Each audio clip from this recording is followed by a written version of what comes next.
Hi, everybody. This is Sally, and I'm a career advisor at Best Inc. I've helped hundreds of young people find their first job, and I'd like to share with you some tips about resumes that I've learned in this short video. First, it's very helpful to have a resume when you are looking for work, especially at your age, because a good resume is going to make you stand out from all of the other job seekers. A resume will give you a chance to list all of your skills in a lot of different ways on a resume. People who have resumes tend to get hired faster.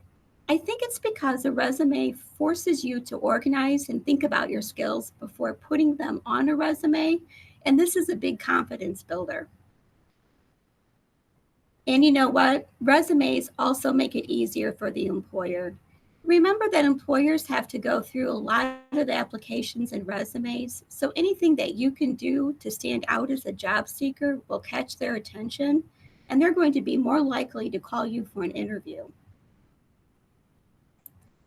There are several types of information that you can include on your resume, and I have listed them here for you. So let's go through each one of them quickly. Contact information is important because you want the employer to have a couple of different ways to reach out to you. I suggest on your resume that you use your legal name on your resume, that you spell out street names like avenue and street, and that you use a phone number that has voicemail set up. You may also want to create a professional email address that you use only for work if you don't have one already.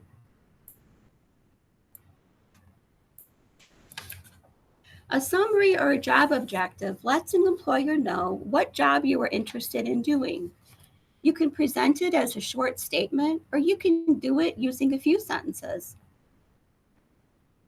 A special note here, your resume should be customized for the kind of job that you are applying for. So, for example, if you want to work at Starbucks, then you probably want to include on your resume the experience that you had in selling t shirts for a fundraiser or greeting participants at the Relay of Life. Those things show that you have organizational and customer service skills and an ability to handle money. And those are exactly the same kinds of skills that you would use on your job at Starbucks. If you are unsure of what kind of skills to include on your resume, look up the job you'd like to have or look up the jobs you've had in the past. Look them up on this website that's listed on this slide. This site is called My Next Move. Will give you some skill words that you can use, which will make your resume writing easier. There are 5 skills that almost every high school student has and that almost every employer is looking for. I have listed all 5 skills on this slide and the next slide. And under each skill are examples of keywords that you can use in your resume. Real quick, these 5 skills are communication, dependability, being a quick learner, teamwork, and technology. All of these are skills you have been developing and improving almost every day since you were little. Young workers often have fabulous skills because of school and all of the activities and things that you've been doing for the past 10 years. And you have a lot to offer to the workforce, but you sometimes sell yourself short because you don't have a lot of actual work experience yet. So remember how important skills like these are to employers.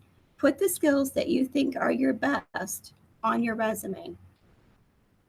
Quick note about skills on a resume. Remember that when you list a skill, it's even more powerful if you can explain how you use the skill. An example of how you could do that on a resume is you could write something like, use patience and diplomacy when teaching my grandmother how to edit photos on her cell phone. Education should also be included on your resume. You will want to let the employer know of your school status. If you feel it would be helpful for the employer to know of specific classes you take, list them here. That would be great. If your GPA is over a 3.0, feel free to list that. It's also a good place to list other things that show good self-management and organizational skills, like good attendance or no tardies, or no missing assignments. You definitely want to list your work and volunteer activities on your resume. Remember that all experience counts, so it doesn't matter what kind of experience it is. If you put work history on your resume, though, remember to make sure that the dates you worked are accurate because your new employer will probably want to verify and check to make sure that those dates are accurate. Another area that you can include on your resume is a section where you can add in information about specific classes that you've taken outside of school or special kinds of certifications, such as the example here on the slide is food sanitation, or maybe you're certified in CPR and you feel like that would be an important thing for an employer to know. If so, add those things to your resume. I recommend that you list extracurricular activities and then give more information about the kind of skills you developed as a result of the activity. It's not the activity itself that's important, it's what you learned from it that you will take with you to work that's important. So, playing the piano may not have anything to do with the job at the park district, but writing that you have played the piano for several years and that you practice often shows that you understand commitment and the value of continually trying to improve your skills.